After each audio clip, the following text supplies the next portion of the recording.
The man sits in a chair. An identical chair sits next to his, this one empty. The room is white and featureless, except for a door. It's just off to the side of the chairs. The door opens and a young man walks in. He's wearing a military uniform. He looks a little confused. I'm a little lost. Can you help me? The seated man waves him over. Come in. Have a seat. The young soldier walks in and sits. I was just with my squad and there was a flash. I gotta get back to my guys. Your friends are okay, but you, I'm afraid to say, didn't make it. I'm sorry, son. The man parts his shoulder. The soldier slumps a little. I was afraid of that. Glad the guys are okay, though. He musters a half of a smile to show his gratitude for the news about his friends. What is this place? He asks, looking around the plain white room. This is a little reward. You were a good kid and there's a whole new life waiting for you, but first we get to see what this life could have been. The man nods towards the wall in front of the chairs and, like a movie, scenes play out from a future that will never come to pass. The soldier, now dressed in civilian clothes, appears on the projection. He stands hand in hand with a woman, and they pose in front of a small suburban home.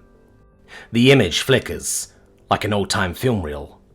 The couple are now posing with a child. There was another flicker, and the soldier, now dressed in a suit, poses in front of a store with a grand opening sign in the window. A toddler hugs his leg, and his wife has her arm linked in his. Another flicker, another image. They play out like a timeline. A second child. The family in front of a larger house. A second grand opening. The family on a road trip. The kids all grown up, getting married, having kids of their own. He and his wife on a tour of the world. More store openings. Bigger houses. Larger and larger family gatherings. One last flicker. One last image. A tombstone. Beloved husband and father. In the room, the man sits in a chair next to a soldier. The soldier, face covered in tears, watches as the images slowly fade out. It would have been a good life, the soldier says. Yes, it would have been. Thanks, says the soldier, and leaves through the door. The man sits in his chair. The door opens and a little girl walks in. She wears a cute little flower dress and a big floppy hat. She walks over to the man and he helps lift her into the chair. Do you know where you are? The man asks. I remember, from before. I wasn't down there for very long this time, the little girl says. She sounds a little sad. No, you weren't, but you were a very good girl. Are you ready? The man says. She pulls off her floppy hat and lays it across her lap. She nods. The slideshow begins. The girl is shown making friends, finishing school. She goes to college and finishes again. She's in a white coat looking into a microscope. She's wearing a white suit, marrying a beautiful woman. She's standing at a podium, accepting an award. She stands in front of a mantle adorned with pictures of family and awards next to her wife. Her hair is grey. Her skin is wrinkled, especially around the eyes. The images fade out. It would have been fun, wouldn't it? She puts her hat back on and stands up. She looks up into the man's face.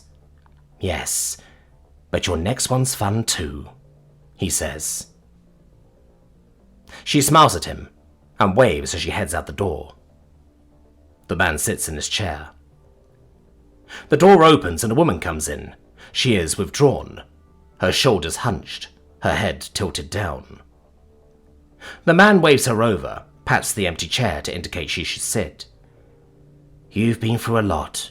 Too much, really, he says to her as she sits. The woman is inaudible. No, it wasn't your fault. None of this was your fault. The man leans a little closer. You were magnificent. It's just that no one could see that. You were being kept from the world. Had they seen you, you would have shone so brightly." The woman looks up a little. "Let's watch, shall we?" He points to the wall, where images flicker to life. The images show the woman hunched over a small child. She cradled the infant, held right to her chest. Her body is shaking, but she makes her way out a door into the darkness of night. A few doors down, a car is waiting. She climbs in and shuts the door.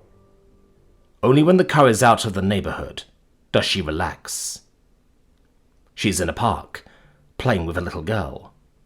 She's wearing scrubs, helping patients and doctors in an ER. She watches the girl cross a stage and receive a diploma while wearing a white doctor's coat. Her eyes tear up. Her breath catches on her throat. The woman in the chair sits taller, her head up. Her shoulders no longer hunched.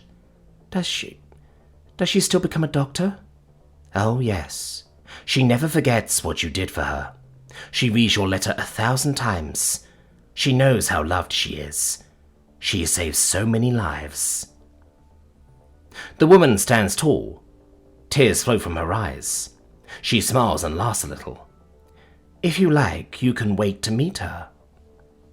The man stands and offers her a white cotton handkerchief. Yes, please, the woman says, dabbing at her eyes. Her face that peculiar combination of a smile and tears that only humans had ever managed to pull off.